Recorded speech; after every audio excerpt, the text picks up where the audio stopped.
Hello everyone, welcome to Brad vs. Todd. I'm Brad, that's Todd, and Todd's doing something weird this week and I don't really agree with it, so take it away. All right, so I've been playing Mono Blue Devotion like a reasonable amount over the past couple months. The deck's obviously very powerful, but there's some new cards that came out that I wanted to see if they were good or not, and I kind of had to change how the deck functions.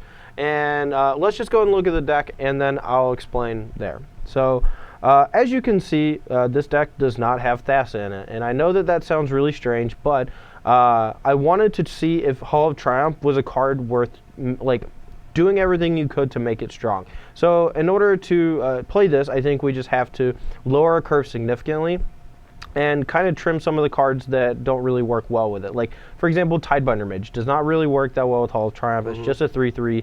It doesn't attack through Corsair Crewfix, doesn't really put that much pressure on your opponent. So instead of doing that, instead of playing Tidebinder Mage, we're playing Vaporkin as a flyer, but since we're lowering the overall devotion count of our deck, I don't think Thassa is very good. I tried to build a list that had one Thassa and cut a Bident. I had some that was only playing zero Cyclonic Rift, and it was just like mono creatures basically, and it just did not look very good. I wanted to have a couple tricky things. I wanted to maximize the power of Bident and Thassa, and to do that, and to maximize the power of all these cards, we have to play 12 one-drop flyers. Now, we could potentially even play 16 one-drop flyers. We do have Gale Rider Sliver still in an M14. You could run 20 because you have the... Oh, and you also have Triton Shorestalker. Yeah. So there is the potential to play more than just 12. And it's possible that this combination of these 12 is not even correct. But I wanted to just get an initial build out there to see if it was actually worth trying, see if it was actually powerful. And basically, we just kind of flood the board with flying creatures and then play Hall of Triumph.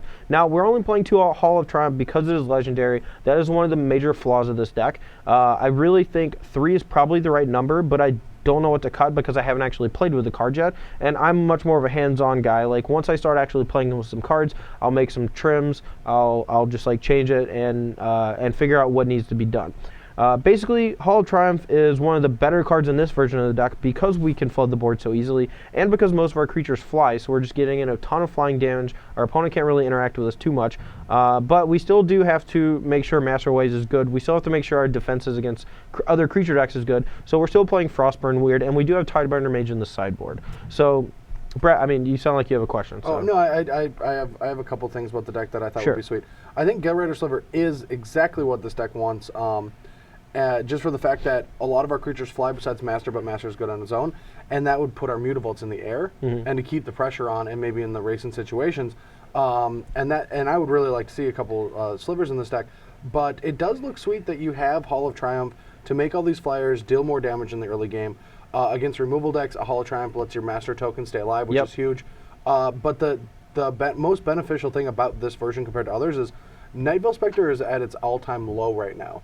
And so this was always the card that invalidated the 1-drops before, and it still will. Like, if you play against Night Veil Spectre decks, even with the Hall of Champions, these guys don't do anything. Yeah. But now with all the mono black decks moving to Lifebane Zombie and mono blue not really that popular, there's not a lot of Night Veil Spectres to get in the way of flyers. So, the strategy could work.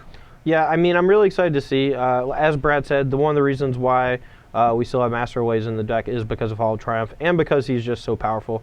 Normally, when you kill Master Waves, all the tokens die. That's not the case when you have Hall of Triumph in play. Again, I would very much like to try out 3 at some point. I want to start with 2. If I have too many games where I just draw multiples of them and it's kind of bad, I can only assume that it gets worse when I'm playing more copies of them. So anyway, guys, that's the main deck. Let's go and take a look at the sideboard, and then I'm going to draw a bunch of cards with Bident and Thassa. All right, so as you can see, since we did change the main deck significantly, we made the sideboard kind of compensate for that by playing Tidebinder Mage.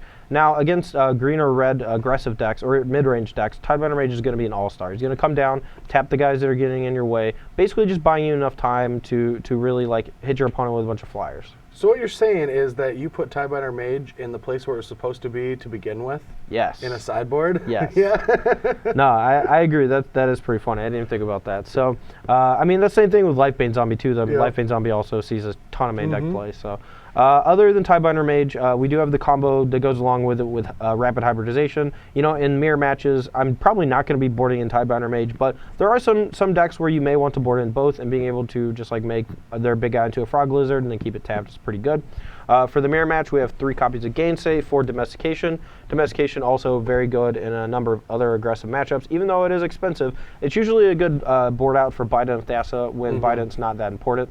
And then last but not least, we have a couple Dissolves to go along with the Gainsays for the control matchups. So pretty clean deck here.